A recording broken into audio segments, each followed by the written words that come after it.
আমরা রাষ্ট্রকে বলেছিলাম, তোমার বাবার নামে যদি কেউ কটূক্তি করে তার জন্য সাজা ঘোষণা করেছে, প্রথমবার করলে 14 বছর, দ্বিতীয়বার করলে যাবজ্জীবন।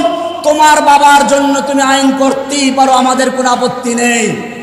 কিন্তু জেনে রাখো, তোমার কাছে তোমার বাবার যে মহব্বত ভালোবাসা রয়েছে, তোমার কাছে তোমার বাবার যে মূল্য রয়েছে, একজন মুসলিমের অন্তরে আল্লাহ এবং রাসূলের মহব্বত তার চেয়ে লক্ষ কোটি গুণ বেশি রয়েছে।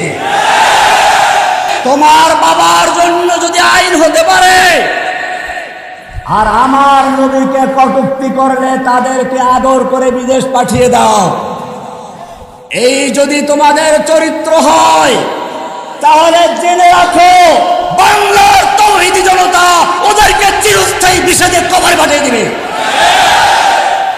ইনশাআল্লাহ।